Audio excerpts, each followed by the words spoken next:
বিমান বাংলাদেশ এয়ারলাইন্সের ব্যবস্থাপনা পরিচালক শফিউল আজিম বলেছেন, হজের জন্য যে বিমান ভাড়া ধরা হয়েছে এটা একদম সর্বনিম্ন ও সর্বশেষ।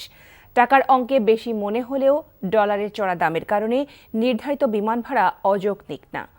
রোববার বিকেলে রাজধানীর বলাকা ভবনে এ বছরের হজ উপলক্ষে বিমানের বিভিন্ন কর্মপরিকল্পনা তুলে ধরতে আয়োজিত সংবাদ সম্মেলনে তিনি এসব কথা বলেন।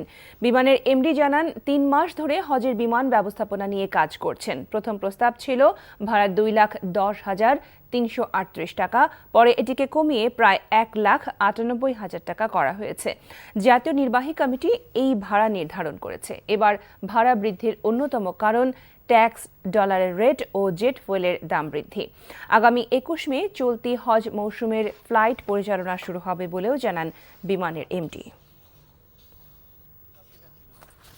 2,10,338 টাকা, এবং সেটিকে বারবার বৈঠক করে আমরা আমাদের যে সর্বোচ্চ চেষ্টা করে আমরা যে 1,97,778 টাকার মধ্যে যে নিয়ে এসেছি, ইনক্লুডিং ট্যাক্স। আমার কিন্তু বেস ফেয়ার কিন্তু বাড়েনি, 15.05% বেড়েছে।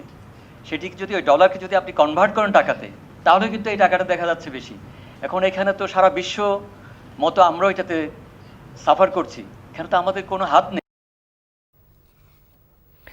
প্রধানমন্ত্রী শেখ হাসিনা বলেছেন, বঙ্গবন্ধুর সোনার বাংলায় অবৈধভাবে গড়ে ওঠা এবং এতিমের অর্থ আত্মসাৎকারী রাজনৈতিক দলকে কোনোদিন ক্ষমতায় আসতে দেয়া হবে না।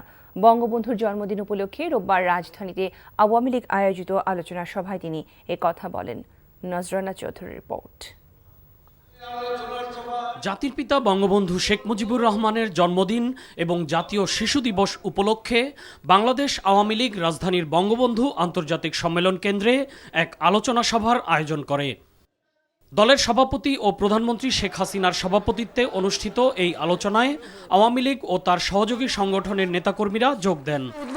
শেখ হাসিনা তার বক্তব্যে বলেন, বঙ্গবন্ধু সারা জীবন জেল জুলুম সহ্য করে যে দেশকে স্বাধীন করেছিলেন, সেই দেশে আওয়ামী লীগ ছাড়া বাকি যারা ক্ষমতায় ছিল তারা জনগণের ভাগ্য নিয়ে শুধু ছিনিমিনিই খেলেছে। আমাদের দলে খন্দকার মোস্তাকের সৃষ্টি, সে হাত মিলিয়েছিল সেই জেনারেল জিয়াউর রহমানের, মেজর জিয়া, এবং যে সমস্ত আন্তর্জাতিক শক্তি আমাদের স্বাধীনতার সময় বিরোধিতা করেছিল, তাদের প্ররোচনা সব মিলেই কিন্তু এই হত্যাকাণ্ডটা ঘটে। জিয়াউর রহমান ক্ষমতায় এসেই এদেশের মানুষের ভাগ্য নিয়ে ছিনিমিনি খেলা শুরু করে। নির্যাতনের মধ্য দিয়েই কিন্তু আওয়ামী লীগকে কখনো কেউ দমাতেও পারেনি, কেউ নিঃশেষও করতে পারেনি। আওয়ামী লীগ কিন্তু একটা আদর্শ নিয়েই এগিয়ে গেছে, সেটা বঙ্গবন্ধুর চিন্তা চেতনা নিয়ে। বিএনপি সেনানিবাসের ভেতরে অবৈধভাবে গড়ে উঠেছে বলেই জনগণের প্রতি তাদের কোনো দায়বদ্ধতা নেই বলেও জানান তিনি। গত 14 বছরে দেশের উন্নয়নে আওয়ামী লীগের অবদানের কথাও তুলে ধরেন শেখ হাসিনা। জিয়াউর রহমানের মৃত্যুর পরে জিয়া কিচ্ছু রেখে যায়নি। একটা ভাঙা সুটকেস রেখে গেল, সেরা গেঞ্জি রেখে গেল। ভাঙা সুটকেস তো জাদুর বাক্সে পরিণত হয়ে গেল। সেখান থেকে দেখলাম কি ইন্ডাস্ট্রি হচ্ছে, কোকো 1 কোকো 2 লঞ্চ হচ্ছে, আর সেরা গেঞ্জি তো ফ্রেঞ্চ সিফন হয়ে সেটা খালেদা জিয়ার গায়ে চলে গেল। তাহলে আজকে তারা বক্তৃতায় যে বলে যাচ্ছে বাংলাদেশে কিছুই হয়নি, হাজার চক্রান্ত ষড়যন্ত্র করলেও এই দেশের মানুষের ভাগ্য নিয়ে আর কাউকে ছিনিমিনি খেলতে দেয়া হবে না। এই বোমাবাজি, গুলি, গ্রেনেড হামলাকারী, 10 লাখ অস্ত্র চোরা কারবারি, মানুষের অর্থ আত্মসাৎকারী, এতিমের অর্থ আত্মসাৎকারী, এরা কোনোদিন এদেশে ক্ষমতায় আসতে পারবে না। বাংলাদেশের মানুষ তাদের কখনো মেনে নেবে না। আসন্ন রমজান মাসে সাধারণ মানুষের যেন কষ্ট না হয়, সেজন্য 50 লাখ মানুষকে 15 টাকা কেজি দরে চাল দেয়া হবে বলেও জানান সরকার প্রধান। নজরানা চৌধুরী, এনটিভি নিউজ, ঢাকা। প্রধানমন্ত্রী শেখ হাসিনা ব্যবসা বাণিজ্য বাড়াতে আঞ্চলিক যোগাযোগ জোরদারের ওপর গুরুত্ব আরোপ করে পারস্পরিক স্বার্থে ভারতের কাছে চট্টগ্রাম ও সিলেট বন্দর ব্যবহারের প্রস্তাব দিয়েছেন। গভর্নিং কাউন্সিল অব ইন্ডিয়া ফাউন্ডেশনের সদস্য রাম মাধব প্রধানমন্ত্রীর সঙ্গে রোববার গণভবনে সাক্ষাৎকালে তিনি কথা বলেন। এই অঞ্চলের যোগাযোগ বৃদ্ধি মানুষে মানুষে যোগাযোগ বাড়াতে সহায়ক হবে বলেও আশা প্রকাশ করেন শেখ হাসিনা। প্রধানমন্ত্রী এ সময় রাম মাধবের মাধ্যমে ভারতের প্রধানমন্ত্রীকে তার শুভেচ্ছা জানান। বাংলাদেশ ভারতের মধ্যে চমৎকার বন্ধুত্বপূর্ণ সম্পর্কের কথা উল্লেখ করে ভবিষ্যতেও এই সম্পর্ক অব্যাহত রাখার আশাবাদ জানান রাম মাধব। নাইকো দুর্নীতি মামলায় বিএনপির চেয়ারপারসন বেগম খালেদা জিয়ার বিরুদ্ধে অভিযোগ গঠন করেছে আদালত। ঢাকার বিশেষ জজ আদালত এর বিচারক শেখ হাফিজুর রহমান রোববার এই আদেশ দেন। এই আদেশের মধ্য দিয়ে মামলাটির বিচার শুরু হলো। অসুস্থ বেগম খালেদা জিয়ার পক্ষে তার আইনজীবী অ্যাডভোকেট মাসুদ আহমেদ তালুকদার আদালতে হাজিরা দিয়ে আসছিলেন। আদালত রোববার এই মামলায় খালেদা জিয়ার বিরুদ্ধে অভিযোগ গঠনের আদেশ দেন। একই সাথে নাইকো দুর্নীতি মামলায় সাক্ষ্য গ্রহণের জন্য আগামী 23 মে তারিখ ধার্য করা হয়েছে। কানাডার কোম্পানি নাইকোর সঙ্গে অস্বচ্ছ চুক্তির মাধ্যমে রাষ্ট্রের বিপুল আর্থিক ক্ষতি সাধন ও দুর্নীতির অভিযোগে 2007 সালের 9 ডিসেম্বর খালেদা জিয়া সহ 5 জনের বিরুদ্ধে মামলা করে দুর্নীতি দমন কমিশন দুদক। নাইকো মামলায় ম্যাডাম খালেদা জিয়ার বিরুদ্ধে ঢাকার বিশেষ জজ আদালত 9 অভিযোগ গঠন করেছে। এই মামলায় আরও 7 জন আসামি আছে। এটা একটি অপরাজনৈতিক উদ্দেশ্যে করা হয়েছে। এটা একটি রাজনৈতিক কৌশল, বিরোধী রাজনীতিকে নিয়ন্ত্রণ করা, ম্যাডাম খালেদা জিয়ার উপরে অন্যায় চাপ দেওয়ার জন্য। এই মামলা যেহেতু রাজনৈতিক উদ্দেশ্য প্রণোদিত, এই মামলা কোনোভাবেই আইনত গ্রহণযোগ্য বিবেচনা হয় না। আবারও নির্বাচন খেলার ষড়যন্ত্র করছে সরকার, এমন অভিযোগ করে বিএনপি মহাসচিব মির্জা ফখরুল ইসলাম আলমগীর বলেছেন, সরকারের পাতানো ফাঁদে আর পা দেবে না মানুষ। তিনি অভিযোগ করেছেন, গণতান্ত্রিক প্রতিষ্ঠানগুলোকে শুধু প্রশ্নবিদ্ধ নয়, একে একে ধ্বংস করছে সরকার। রাজধানীতে রোববার আলাদা অনুষ্ঠানে তিনি এসব কথা বলেন। ইমরুল হাসানের রিপোর্ট। নির্দলীয় সরকারের অধীনে আসছে নির্বাচনের গুরুত্ব তুলে ধরে গণতান্ত্রিক পার্টি জাগপা আয়োজিত আলোচনা সভায় বিএনপি নেতারা বলেন, অতীতে আওয়ামী লীগই তত্ত্বাবধায়ক সরকারের পক্ষে যুক্তি তুলে ধরে বলেছিল, দেশের রাজনৈতিক সংস্কৃতিতে কোনো দল অন্য দলকে আস্থাভাজন মনে করে না, তাই প্রয়োজন নিরপেক্ষ সরকার। এই ইস্যুতে বিএনপি এবার কোনো ছাড় দেবে না বলে জানান তারা। আবার তারা তারা করছে নির্বাচন করবে, একটা নির্বাচন খেলা, একটা তামাশা একটা হবে। সেই তামাশায় দেখা যাবে যে তারাই নির্বাচিত হয়ে আসবে। ওই ফাঁদে আর পা দিচ্ছে না মানুষ। বারে বারে গুগু তুমি খেয়ে যাও ধান, এবার আর সেটা হবে না।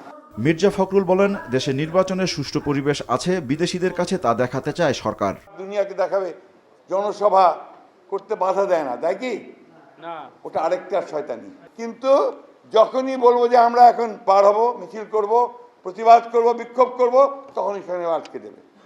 সেটাও বড় কথা না। বড় কথা হচ্ছে তারা এটা দেখিয়ে পাশে আবার আরেকটা শান্তি সমাবেশ দেয়। এদিকে জিয়া পরিষদের আলোচনায় বিএনপি নেতারা বলেন, পাতানো কোনো নির্বাচনে যাবে না তাদের দল। প্রধানমন্ত্রীর বক্তব্যের জবাবও দেন তারা। যারা রাষ্ট্রের প্রতিষ্ঠানগুলোকে প্রশ্নবিদ্ধ করছে তাদেরকে চিহ্নিত করতে হবে। তো সবার আগে কাকে চিহ্নিত করবো আমরা? জনগণ কাকে চিহ্নিত করব? চিহ্নিত করেছে। এখন প্রতি মুহূর্তে তারা প্রতিষ্ঠানগুলোকে শুধু প্রশ্নবিদ্ধ না, তারা ধ্বংস। 60-70টা, কেউ বলে 80-90টা, হ্যাঁ চলছে। কিন্তু এই যে আলোচনাটা বাজারে আসে, নির্বাচন ব্যবস্থা থাকলে তো এই আলোচনা বাজারে, এই রিউমার, এই রাজনৈতিক অঙ্গনে এই আলাপ আলোচনা কোনো সুযোগই নেই। কে কাকে সিট দেবে ভাই? সিট দেওয়ার মালিক কে? সিট দেওয়ার মালিক তো বাংলাদেশের মানুষ। বর্তমান সংকটের জন্য সাবেক প্রধান বিচারপতি খায়রুল হককে একদিন কাঠগড়ায় দাঁড়াতে হবে বলে মন্তব্য করেন বিএনপি নেতারা। Imrul Hasan, NTV news, Dhaka. রমজানে তেল, চিনি ও পেঁয়াজের দাম বাড়বে না এবং রমজানের প্রথম সপ্তাহে চিনির দামে কেজি প্রতি 4-5 টাকা কমবে বলে জানিয়েছেন বাণিজ্যমন্ত্রী টিপু মুনশি। রোববার সচিবালয়ে দ্রব্যমূল্য ও বাজার পরিস্থিতি পর্যালোচনা সংক্রান্ত টাস্কফোর্সের 6ষ্ঠ সভা শেষে আয়োজিত সংবাদ সম্মেলনে এসব বলেন তিনি। ছোলার দাম আগের চেয়ে কমেছে, তবে রমজানের চাহিদা বাড়লে কেজিতে 2-1 টাকা বাড়তে পারে বলেও জানান মন্ত্রী। কিন্তু তাতে বাজার নিয়ন্ত্রণের বাইরে যাবে না বলেও আশ্বস্ত করেন তিনি। এছাড়া দেশি পেঁয়াজের মৌসুম হওয়ায় আপাতত ভারত থেকে আমদানি করা কমিয়ে দেওয়া হয়েছে, কিন্তু বাজারের পরিস্থিতি বুঝে যে কোনো সময় তা বাড়ানো হতে পারে বলেও জানান টিপু মুনশি। রমজানে বাজার নিয়ন্ত্রণে কঠোরভাবে নজরদারি করা হবে, আর ঈদের পর তেলের নতুন দাম নির্ধারণে বৈঠক হতে পারে বলেও জানান মন্ত্রী। যা চিনি আছে, যা তেল আছে, এটা কোনো অবস্থাতেই যে দাম যেটা চলছে বা যেটা ঠিক করে দেওয়া আছে তার চেয়ে বাড়ার কোনো কারণ নেই। প্যানিক হয়ে যেন কিনতে না যায়, আমরা যেভাবে কিনি সেইভাবে। কেন ধরেন একটা কথা বলি, ধরেন রোজার 4 দিনের মাথায় দেখা গেল নতুন দামে চিনি ঠিক করা হয়েছে, সেটা তারা বাজারে আসছে। এখন কিনতে গেলে তো 4 টাকা 5 টাকা বেশি, 5 টাকা বেশি দিয়ে তাদের কিনতে হবে। অথচ একটু স্লো করে নিলে যদি 7 দিনের জন্য কিনে, কিন্তু একটা টেন্ডেন্সি আমরা লক্ষ্য করি, রোজা শুরু হওয়ার আগের সপ্তাহতেই ধরে নেয় যে সব নিয়ে ঘরের মধ্যে ঢুকাতে হবে। তাহলে সাপ্লাই চেইন কোথা থেকে আসবে? মাদারীপুরের শিবচর উপজেলায় পদ্মা সেতু এক্সপ্রেসওয়ের কুতুবপুর এলাকায় যাত্রীবাহী বাস খাদে পড়ে রোববার ঘটনাস্থলেই 14 জন, স্থানীয় হাসপাতালে 3 জন এবং ঢাকা মেডিকেল কলেজ হাসপাতালে মারা যান আরও 2 জন। আহত হয়েছেন অন্তত 27 জন। আহতদের মধ্যে কয়েকজনের অবস্থা আশঙ্কাজনক। এই ঘটনায় মাদারীপুরের অতিরিক্ত জেলা ম্যাজিস্ট্রেট পল্লব কুমার হাজরাকে আহ্বায়ক করে 4 সদস্যের তদন্ত কমিটি গঠন করা হয়েছে। প্রতিনিধিদের পাঠানো তথ্য ও ছবিতে শওকত করিমের ডেস্ক রিপোর্ট। যারা ঘুমিয়েছিলেন তারা চলে গেলেন চিরঘুমে। জেগে থাকা অনেকের প্রাণ ঝরে গেল চোখের পলকেই। ঘটনার আকস্মিকতায় নির্বাক, চোখে অন্ধকার বেঁচে যাওয়া যাত্রীদের।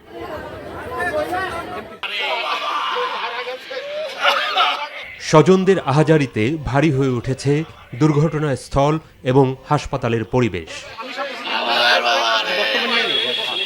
রোববার সকাল 8টার দিকে পদ্মা সেতুর আগে এক্সপ্রেসওয়ের শিবচরের কুতুবপুর এলাকায় নিয়ন্ত্রণ হারিয়ে খাদে পড়ে যায় যাত্রীবাহী বাসটি।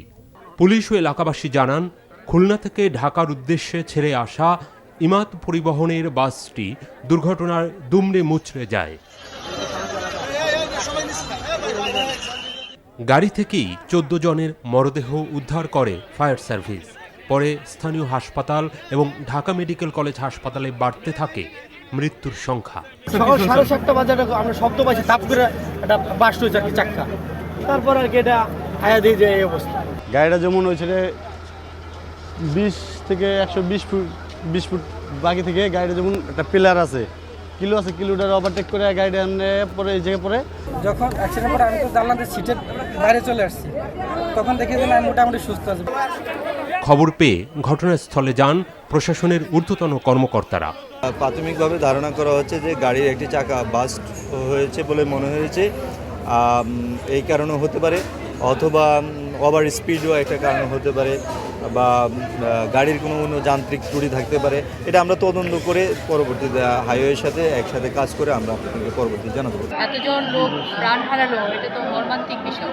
কাজে এই ধরনের অ্যাক্সিডেন্ট যেন না হয় আর, এবং এ বিষয়ে আমাদের কি করণীয়, এই বিষয়গুলো নিয়ে আমরা ইনকোয়ারি টিমের কাছ থেকে আমরা এটা চেয়েছি।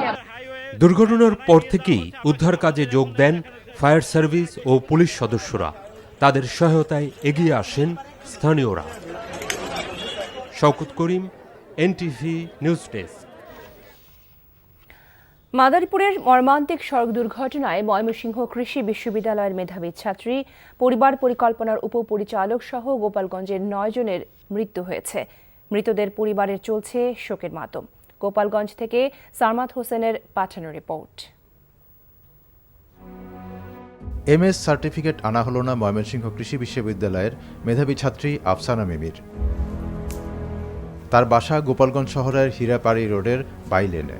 তিনি ময়মনসিংহ কৃষি বিশ্ববিদ্যালয়ের হর্টিকালচার থেকে এমএস করেছেন। আফসানার এই সার্টিফিকেট আনাই যেন কাল হলো। সড়ক দুর্ঘটনায় প্রাণ গেল তার। মেয়েকে অকালে হারিয়ে এখন তার মায়ের আর্তনাদ থামছেই না। মাদারীপুরের সড়ক দুর্ঘটনায় গোপালগঞ্জের 2টি বিশ্ববিদ্যালয়ের শিক্ষার্থী, গোপালগঞ্জ পরিবার পরিকল্পনার উপপরিচালক অনাদিরঞ্জন মজুমদার সহ 9 জনের মারা যাওয়ার খবর পাওয়া গেছে। অকালে স্বজনদের হারিয়ে শোকের ছায়া নেমে এসেছে পরিবারে। খুবই ভালো দুটো মেয়ে ছিল, আমাদের বড় ভাইয়ের মতন শ্রদ্ধা করতো এবং খুবই ভালো, পড়াশোনায় খুব ভালো ছিল। খুব ভালো ছিল, জানেন না, আর সবসময় আমি কাজ করে খাই, তাও আমারে ও যে এত লেখাপড়া মেয়ে, এত সম্মান দিয়েছে, আমি কোনোদিন এই সম্মান কেউ কাছে পাই না। স্যারের কাছে যখনই কিছু জিজ্ঞাসা করছি, স্যার এমন ভাবে বুঝাইছে, এমন ভাবে বলছে, মনে হয় না যে উনি আমাদের অফিসার। উনি খুব ভালো মানুষ। কালকেও আমাদের সাথে কত কথা বললেন, মিটিং করলেন, আমাদের ট্রেনিং ক্লাস নিলেন। স্যার আমাদের কর্মকর্তা যতখানি না তার থেকে বেশি আমাদের অভিভাবক ছিলেন। এভাবে চলে যাওয়াটা আসলে মেনে নেওয়ার মতো না। এভাবে একের পর এক অনাকাঙ্ক্ষিত সড়ক দুর্ঘটনায় কত মায়ের বুক খালি হবে আর কত পরিবার হারাবে তাদের প্রিয়জনদের, সেই প্রশ্ন এখন সর্বস্তরের মানুষের। NTV news desk. যেসব প্রাইভেট বিশ্ববিদ্যালয়ের সক্ষমতা রয়েছে তাদেরকে পিএইচডি পর্যায়ের ডিগ্রি চালু করার অনুমোদন দেওয়ার বিষয়ে সরকার কাজ করছে বলে জানিয়েছেন শিক্ষামন্ত্রী দীপু মনি। রোববার আমেরিকান ইন্টারন্যাশনাল ইউনিভার্সিটির 21তম সমাবর্তনে যোগ দিয়ে শিক্ষামন্ত্রী এসব কথা বলেন। মন্ত্রী বলেন, দেশে বেশ কিছু মানসম্পন্ন প্রাইভেট বিশ্ববিদ্যালয় রয়েছে, তাদের পিএইচডি প্রোগ্রাম চালু করার সব ধরনের সক্ষমতা রয়েছে জানিয়ে তিনি বলেন, এ বিষয়ে ইউজিসির সাথে আলোচনা করে সিদ্ধান্ত নেওয়া হবে। এবারের সমাবর্তনে বিশ্বসেরা অলরাউন্ডার সাকিব আল হাসানকে বিবিএ বিষয়ে স্নাতক ডিগ্রি প্রদান করা হয়। সমাবর্তনে কৃতী শিক্ষার্থীদের স্বর্ণ, রৌপ্য ও ব্রোঞ্জ পদক প্রদান করা হয়।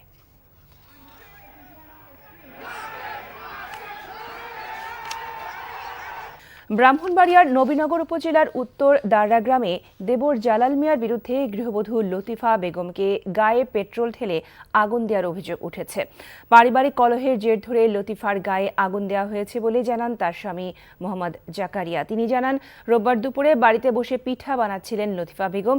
এ সময় পেছন দিক থেকে এসে গায়ে পেট্রোল ঢেলে আগুন ধরিয়ে দেন দেবর জালাল মিয়া। পরে তাকে উদ্ধার করে রাজধানীর শেখ হাসিনা জাতীয় বার্ন অ্যান্ড প্লাস্টিক সার্জারি ইনস্টিটিউটে ভর্তি করা হয়েছে। 4-5 দিন আগে লতিফা বেগমের সাথে জালালের স্ত্রীর কথা কাটাকাটি হয়, তার জেরেই স্ত্রীকে পুড়িয়ে দেওয়া হয়েছে বলে অভিযোগ করেন জাকারিয়া।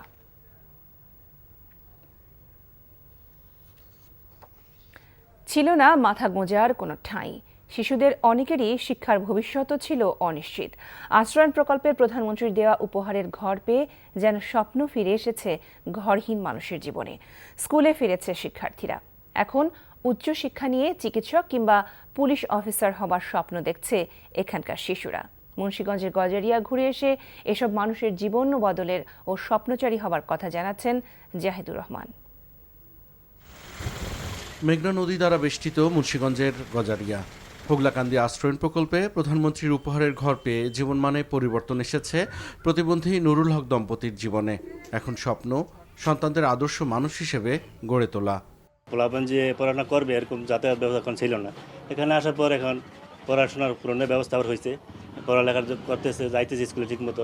এখানে ঘর পেয়ে আমরা অনেকেই খুশি। আমরা ঘর বাড়ি আসিল না, এখন পাইছি, এর থেকে আশা ছিল না। অন্ধকারের ভিতরে আসছিলাম, অনেক অন্ধকারের ভিতর থেকে আইসি, ঘর বাড়ি পাইছি। আমার 3টা বাচ্চা মানুষ করবো কিভাবে, হেই আমার আশা।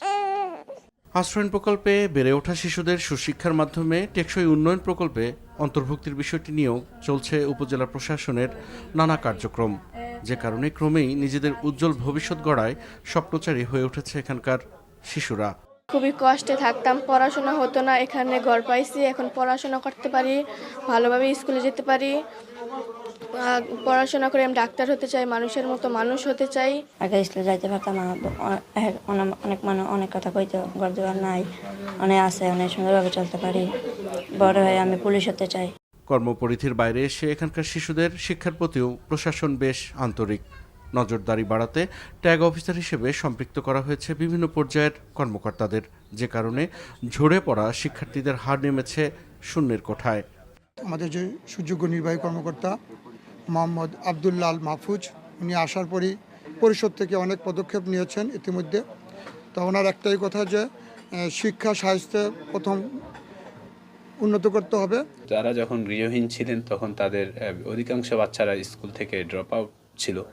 এখন আমরা ওদের সবাইকে আবার স্কুলে ফেরত নিয়েছি, তারা রেগুলার স্কুলে যাচ্ছে। আমরা বিশেষ করে ট্যাগ অফিসার নিয়োগ করে দিয়েছি। তারা এখন অনেকেই, কেউ ডাক্তার হতে চায়, কেউ ইঞ্জিনিয়ার হতে চায়, কেউ আমাদের মতো সরকারি কর্মকর্তা হতে চায়। এটা একটা দারুণ দিক। আশ্রয়ণ প্রকল্পে ঠাঁই পাওয়া 198টি পরিবারের জীবনমান পরিবর্তনের পাশাপাশি এই প্রকল্পে আরও 17টি পরিবারের অন্তর্ভুক্তির মাধ্যমে ভূমিহীন মুক্ত গজারিয়া ঘোষণার দ্বারপ্রান্তে স্থানীয় প্রশাসন।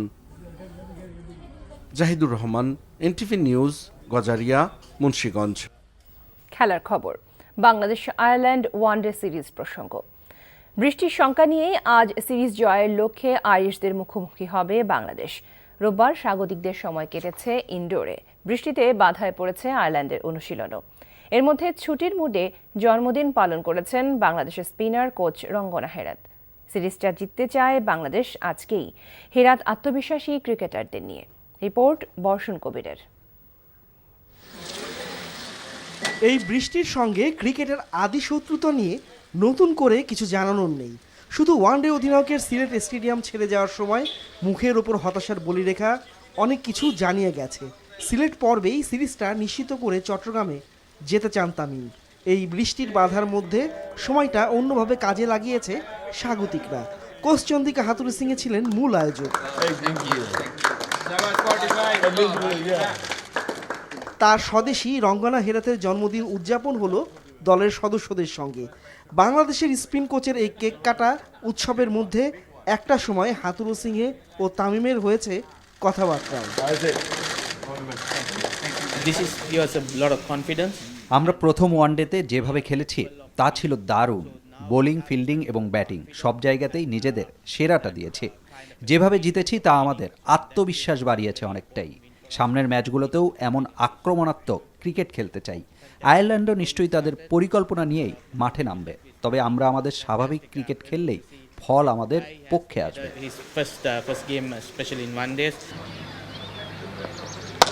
আয়ারল্যান্ড আছে সিরিজ হারের চাপের মুখে। বৃষ্টির চোখ রাঙানিতে ম্যাচটা ভেসে গেলে একদিক থেকে সমতা ফেরানোটা অনেক সহজ হয়ে যাবে তাদের জন্য। প্রথম ম্যাচে স্বাগতিকদের কাছে উড়ে যাওয়ার পর বাংলাদেশের ব্যাটিং ও বোলিং নিয়ে নতুন করে চিন্তা করছে আইরিশরা।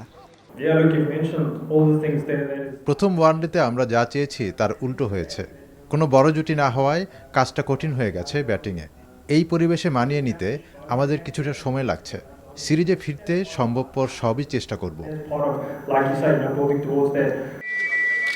বৃষ্টি বাগড়া না দিলে দুপুর দুটোই ম্যাচটা শুরু হওয়ার কথা। বর্ষণ কবির, এনটিভি স্পোর্টস ডেস্ক। আর্চারির সাফল্যের খবর। তীরন্দাজদের হাত ধরে আরও একটি সাফল্য পেয়েছে বাংলাদেশের ক্রীড়াঙ্গন। চাইনিজ তাইপেতে Asia cup world ranking archery tournament স্টেজেকে দ্বৈতের ফাইনালে সোনা জিতেছে দিয়া সিদ্দিকী ও হাকিম আহমেদ রুবেল। রোববার রিকার্ভ মিশ্রের এই ফাইনালে কাজাখস্তানকে 5-3 সেট পয়েন্টে হারিয়েছে বাংলাদেশের দুই আর্চার। রুবেল ও দিয়া জুটি সেমিতে অস্ট্রেলিয়াকে 5-1 সেটে হারিয়ে উঠেছিল ফাইনালে। কোয়ার্টার ফাইনালে এ দুজন 6-2 সেট পয়েন্টে হারিয়েছিল মালয়েশিয়াকে। 9 সদস্যের বাংলাদেশ দল এই টুর্নামেন্টে অংশ নেয়। 10 ইভেন্টের মধ্যে এটি সেরা সাফল্য বাংলাদেশের তীরন্দাজদের জন্য।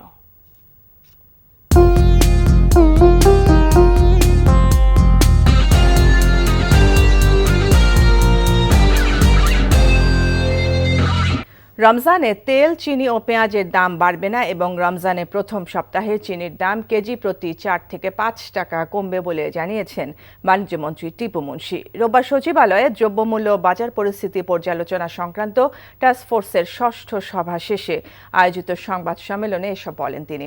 ছোলার দাম আগের চেয়ে কমেছে, তবে রমজানের চাহিদা বাড়লে কেজিতে 2-1 টাকা বাড়তে পারে বলেও জানান মন্ত্রী। কিন্তু তাতে বাজার নিয়ন্ত্রণের বাইরে যাবে না বলেও আশ্বস্ত করেন তিনি। এছাড়া দেশি পেঁয়াজের মৌসুম হওয়ায় আপাতত ভারত থেকে আমদানি করা কমিয়ে দেওয়া হয়েছে, কিন্তু বাজারের পরিস্থিতি বুঝে যে কোনো সময় তা বাড়ানো হতে পারে বলেও জানান টিপু মুন্সি। রমজানে বাজার নিয়ন্ত্রণে কঠোরভাবে নজরদারি করা হবে, আর ঈদের পর তেলের নতুন দাম নির্ধারণে বৈঠক হতে পারে বলেও জানান মন্ত্রী। নাটোরের নলডাঙ্গায় এক গৃহবধূকে ধর্ষণ চেষ্টার অভিযোগে পৌর কাউন্সিলরের বিরুদ্ধে মামলা হয়েছে। রাতেও গৃহবধূর স্বামী বাদী হয়ে থানায় মামলাটি দায়ের করেন। পুলিশ জানায়, রোববার বিকেলে নলডাঙ্গা পৌর এলাকার সোনাপাতিল মহল্লার দিনমজুর আলমগীর হোসেনের অনুপস্থিতিতে তার বাড়িতে ঢুকে নববিবাহিতা স্ত্রীকে ধর্ষণের চেষ্টা চালায় ওয়ার্ড কাউন্সিলর আবু বক্কর। তার চিৎকারে আশেপাশের লোকজন ছুটে এলে পালিয়ে যায় কাউন্সিলর। আগের দিন শনিবার বাড়ির পাশে রেল লাইনে হাঁটার সময়ও ওই গৃহবধূকে যৌন হয়রানি করে কাউন্সিলর বক্কর। ঘটনার পর থেকেই পলাতক রয়েছে সে। খেলার খবর, ক্রিকেট। দ্বিতীয় ওয়ানডেতে সিরিজ নিশ্চিতের লক্ষ্যে আয়ারল্যান্ডের মুখোমুখি হবে আজ বাংলাদেশ। সিলেট আন্তর্জাতিক স্টেডিয়ামে বেলা 2টায় শুরু হবে খেলা। প্রথম ওয়ানডেতে আইরিশদের বিপক্ষে নিজেদের সর্বোচ্চ রানের রেকর্ড গড়ে 183 রানে ম্যাচ জিতেছে তামিম ইকবালের দল। ব্যাটিং, বোলিং, ফিল্ডিং 3 বিভাগে দুর্দান্ত পারফর্ম করেছে দল। সেই ধারাবাহিকতা অটুট রেখে এক ম্যাচ আগে সিরিজ নিশ্চিত করে ফেলতে চান সাকিব মুস্তাফিজরা। ইনজুরির কারণে প্রথম ম্যাচ মিস করা মিরাজ একাদশে ফিরতে পারেন এই ম্যাচে। এদিকে আয়ারল্যান্ড মরিয়া সিরিজে টিকে থাকতে প্রথম ম্যাচের ব্যর্থতা ঝেড়ে ঘুরে দাঁড়াতে চান বার্লব্রিনি, পল স্টার্লিংরা। কক্সবাজারের কুতুবদিয়ার পেকুয়ায় সাবমেরিন ঘাঁটি বানৌজা শেখ হাসিনা এর উদ্বোধন হবে আজ। প্রধানমন্ত্রী শেখ হাসিনা গণভবন হতে ভিডিও কনফারেন্সের মাধ্যমে এর উদ্বোধন করবেন। এর মধ্য দিয়ে ঘাঁটিটি নৌবাহিনীর আনুষ্ঠানিক অপারেশনাল কার্যক্রম শুরু করবে। সাবমেরিনের সুষ্ঠু পরিচালনা, রক্ষণাবেক্ষণ ও নিরাপদ জেটি সুবিধার জন্য এই ঘাঁটিটি তৈরি করা হয়। সমুদ্র সীমায় বাংলাদেশের সার্বভৌমত্ব রক্ষার লক্ষ্যে নৌবাহিনীর সক্ষমতা বৃদ্ধির অংশ হিসেবে 2017 সালের 12 মার্চ বাংলাদেশ নৌবাহিনীতে যুক্ত হয় 2টি সাবমেরিন। এর সর্বোত্তম ব্যবহার ও নিরাপত্তার জন্য বিশেষায়িত ও স্থায়ী ঘাঁটির প্রয়োজনীয়তা দেখা দেয়। তারই ফলশ্রুতিতে 2017 সালের 12 মার্চ বানৌজা শেখ হাসিনা ঘাঁটির নাম ফলক উন্মোচন করা হয়। এ বিষয়ে জানতে যাচ্ছি কক্সবাজারে, সেখানে আছেন আমাদের সিনিয়র করেসপন্ডেন্ট SM আতিক, সরাসরি যুক্ত হচ্ছেন আমাদের সাথে। আতিক, কখন নাগাদ সাবমেরিন ঘাঁটিটি উদ্বোধন হতে পারে, এ বিষয়ে কি তথ্য আছে আপনার কাছে, আমাদের জানান।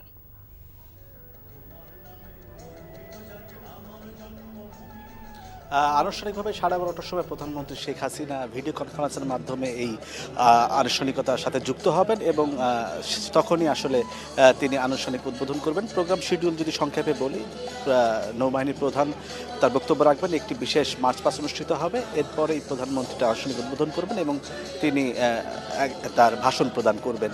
সংক্ষিপ্ত পরিসরে আয়োজন, কিন্তু খুব পরিপাটি একটা আয়োজন হবে বলে আমরা আশা করছি। আর ফারজানা, আপনাকে জানিয়ে রাখি যে সাবমেরিন ঘাঁটি ব্যবহার তৈরি করার প্রয়োজন কেন হলো। আসলে সাবমেরিন দুটি বিশেষায়িত নৌযান, যেটি কিন্তু 2017 সালের মার্চে নৌবাহিনীর বহরে যুক্ত হয় এবং এটির রক্ষণাবেক্ষণ পরিচালনা এবং এর সুষ্ঠু তদারকি সবকিছুর জন্য কিন্তু একটা বিশেষায়িত ঘাটের প্রয়োজন ছিল। সেই তাগিদ থেকে আসলে এটি করা। 2019-এর মার্চেই কিন্তু প্রধানমন্ত্রী এইটার নাম ফলক উন্মোচন করেন। এরপরে 2021-এ এর নির্মাণ কাজ শুরু হয় এবং যেটির আনুষ্ঠানিক উদ্বোধন আজকে হচ্ছে। চীনের সাথে G2G চুক্তিতে আসলে এটি পরিচালিত হচ্ছে। শুধু সাবমেরিন, এই সাবমেরিন ঘাটির বিশেষত্বটা হচ্ছে যে সাবমেরিন 6টি সাবমেরিন এখানে কিন্তু রাখা যাবে। এই মুহূর্তে বাংলাদেশে 2টি সাবমেরিন রয়েছে, জয়যাত্রা এবং নবযাত্রা, এবং আরও 4টি সাবমেরিন রাখার সক্ষমতা যেটি রয়েছে। এছাড়াও ট্রেডিং সিমুলেটর, যারা এখানে নাবিকরা থাকবেন এবং যারা স্টাফরা থাকবে তাদের জন্য আবাসন ব্যবস্থা, তাদের বাচ্চাদের জন্য স্কুল থেকে শুরু করে অন্যান্য যে সামাজিক অবকাঠামো যেগুলো প্রয়োজনীয় সব কিছু এখানে থাকবে এবং একটি আধুনিক এবং স্বয়ংসম্পূর্ণ যেটি এটি কিন্তু হিসেবে এটিকে তৈরি করা হয়েছে। তো সব কিছু মিলে আমরা আশা করছি প্রধানমন্ত্রী কিছুক্ষণের মধ্যে অনুষ্ঠানে যুক্ত হবেন এবং তার আনুষ্ঠানিক উদ্বোধন করবেন। ফারজানা, জানছিলাম সাবমেরিন ঘাঁটি উদ্বোধনের সবশেষ খবর। দীর্ঘ 9 বছর পর নীলফামারীর সৈয়দপুর জেলা বিএনপির দ্বিবার্ষিক সম্মেলন হচ্ছে আজ। সকালে সৈয়দপুর পৌর কমিউনিটি সেন্টারে বিএনপির সম্মেলনের প্রথম অধিবেশন শুরু হয়েছে। অনুষ্ঠানে জাতীয় দলীয় পতাকা উত্তোলন করেন বিএনপি মহাসচিব মির্জা ফখরুল ইসলাম আলমগীর। মহাসচিব ছাড়াও বিএনপির vice chairman doctor AZM Zahid Hossain, কেন্দ্রীয় সাংগঠনিক সম্পাদক আসাদুল হাবিব দুলু সহ কেন্দ্রীয় নেতারা সেখানে উপস্থিত রয়েছেন। 2014 সালে সৈয়দপুরে রাজনৈতিকভাবে বিএনপির সম্মেলন হয়েছিল। 2019 সাল থেকে আহ্বায়ক কমিটি রয়েছে। সম্মেলনে সভাপতিত্ব করছেন জেলা বিএনপির আহ্বায়ক অ্যাডভোকেট ওবায়দুর রহমান। বিকেলে দ্বিতীয় অধিবেশনে কাউন্সিলরদের প্রত্যক্ষ ভোটে কমিটি নির্বাচন করার কথা রয়েছে। এই মুহূর্তে নীলফামারী সৈয়দপুরে বিএনপির দ্বিবার্ষিক সম্মেলনে বক্তব্য রাখছেন দলের মহাসচিব মির্জা ফখরুল ইসলাম আলমগীর। সরাসরি যাচ্ছি তার বক্তব্যে। কোনোদিন প্রশ্ন করা যাবে না, এটা তো একটা হতে পারে না। সংবিধানের জনগণ যখন চাইবে প্রয়োজন সেটা পরিবর্তন আনবে। দেশের অবস্থা কি হয়েছে আপনারা তো সবসময় সাধারণ মানুষের খবর রাখেন, তাই না? আওয়ামী লীগ সরকার গত যখন নির্বাচন করে কি বলেছিল? 10 টাকা কেজি চাল খাওয়াবে, তাই না? এখন চালের দাম কত? 80 টাকা। চাল, ডাল, তেল, লবণ, আমার মা বোনেরা আছেন এখানে, খুব ভালো করে বুঝতে পারছেন যে সংসার কিভাবে চলে। অষ্টাগত হয়ে গেছে জীবন, তাই না? আমাদের আরো যারা ধরেন খেটে খাওয়া মানুষ তাদের বাচ্চাদেরকে সপ্তাহে অন্তত 1-2 ডিম দেওয়ার চেষ্টা করতো, আর সেই ডিমের দামও 3 গুণ 4 গুণ বেড়ে গেছে।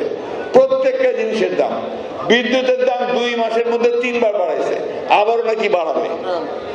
আর কি করছে এখন?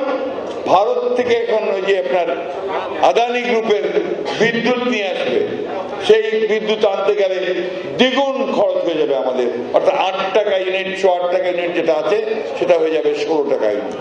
এবং যে শর্ত সাপেক্ষে সেটা নেওয়া হচ্ছে সেটা বাংলাদেশের জন্য কোনো মতেই আপনার উপকারে আসবে না। বন্ধুগণ, আজকে একটা কথা আমাদের মনে রাখতে হবে যে 50 বছর হয়ে গেছে স্বাধীনতা। এই 50 বছরে কিন্তু আমরা এখনো একটা পিসফুল ট্রান্সফার অফ পাওয়ার, শান্তিপূর্ণভাবে ক্ষমতা হস্তান্তর, সেই ব্যবস্থাটা আমরা এখন পর্যন্ত করতে পারিনি। এই তত্ত্বাবধায়ক সরকারের যে কনসেপ্ট, ধারণাটা, এটা কিন্তু আওয়ামী লীগ নিয়ে এসেছিল, মনে আছে আপনাদের? আওয়ামী লীগই নিয়ে এসেছিল। জামাতে ইসলাম এবং জাতীয় পার্টি একসাথে 173 দিন হরতাল করেছিল।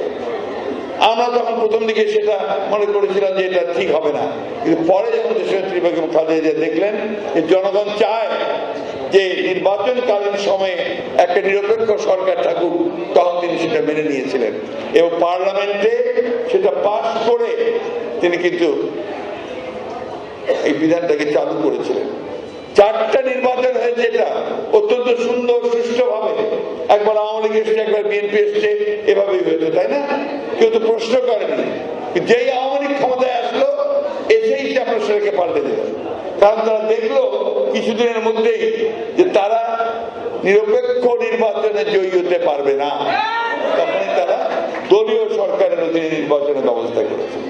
এখন আপনার সমানে চিৎকার করছে, বলছে যে সংবিধানের অধীনেই নির্বাচন হবে। আরে কোন সংবিধান? এই সংবিধান তো সেই সংবিধান নাই, এটা তোমরা পরিবর্তন করেছে গায়ের জোরে। সুতরাং এই দেশের মানুষ খুব পরিষ্কার ঘোষণা দিয়েছে, রায় দিয়েছে, জানিয়ে দিয়েছে যে তারা নির্বাচন চায়, একটা নিরপেক্ষ সরকারের অধীনে নির্বাচন চায়। এতে এই কথাটা আমরা বিএনপিকে ক্ষমতায় নেওয়ার জন্য বলছি না, আমরা বলছি মানুষের অধিকার প্রতিষ্ঠার জন্য, মানুষ যেন ভোট দিতে পারে। তাদের আমলে তো মানুষ ভোটই দিতে পারে না। আপনাদের পৌরসভা নির্বাচন হয়েছে না, এখানে ভোট দিতে পারছেন কেউ? আপনার পার্লামেন্ট ইলেকশন হয়েছে না, ওই যে সংসদীয় নির্বাচন হলো না, সেখানে কি ভোট দিতে পারছে? পারে নাই। ভোট জিনিসটা তারা তুলে দিয়েছে, কিন্তু তারা দেখাতে চায় যে তারা একটা ভোট করছে। কাদের দিয়ে করে? পুলিশ দিয়ে করে, আনসার দিয়ে করে, আপনার তাদের আইন রক্ষাকারী বাহিনী দিয়ে করে, ম্যাজিস্ট্রেট দিয়ে করে, নির্বাচন কমিশনের কর্মকর্তা দিয়ে করে। ভৈরবে নানা আয়োজন আর কর্মসূচিতে সাবেক রাষ্ট্রপতি জিল্লুর রহমানের 10ম মৃত্যুবার্ষিকী পালিত হচ্ছে। দিবসটি উপলক্ষে ভৈরব উপজেলা প্রশাসনের আয়োজনে সকালে উপজেলা চত্বরে তার প্রতিকৃতিতে পুষ্পার্ঘ্য অর্পণ করে উপজেলা প্রশাসন, উপজেলা পরিষদ, মুক্তিযোদ্ধা সংসদ, পৌরসভা, চেম্বার অব কমার্স সহ বিভিন্ন সামাজিক ও সাংস্কৃতিক সংগঠন। পরে অনুষ্ঠিত হয় আলোচনা সভা। ভাষা সৈনিক ও মহান মুক্তিযুদ্ধের অন্যতম সংগঠক জিল্লুর রহমান দেশের 19তম রাষ্ট্রপতি থাকাকালীন 2013 সালের 20 মার্চ সিঙ্গাপুরে মাউন্ট এলিজাবেথ হাসপাতালে মারা যান।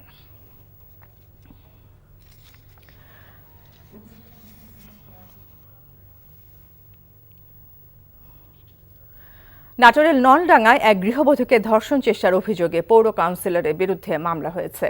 রাতে ওই গৃহবধূর স্বামী বাদী হয়ে থানায় মামলাটি দায়ের করেন। পুলিশ জানায়, রোববার বিকেলে নলডাঙ্গা পৌর এলাকার সোনাপাতিল মহল্লার দিনমজুর আলমগীর হোসেনের অনুপস্থিতিতে তার বাড়িতে ঢুকে নববিবাহিতা স্ত্রীকে ধর্ষণের চেষ্টা চালায় ওয়ার্ড কাউন্সিলর আবু বক্কর। তার চিৎকারে আশেপাশের লোকজন ছুটে এলে পালিয়ে যায় কাউন্সিলর। এর আগের দিন শনিবার বাড়ির পাশের রেল লাইনে হাঁটার সময়ও ওই গৃহবধূকে যৌন হয়রানি করেন কাউন্সিলর বক্কর। ঘটনার পর থেকেই পলাতক রয়েছে সে।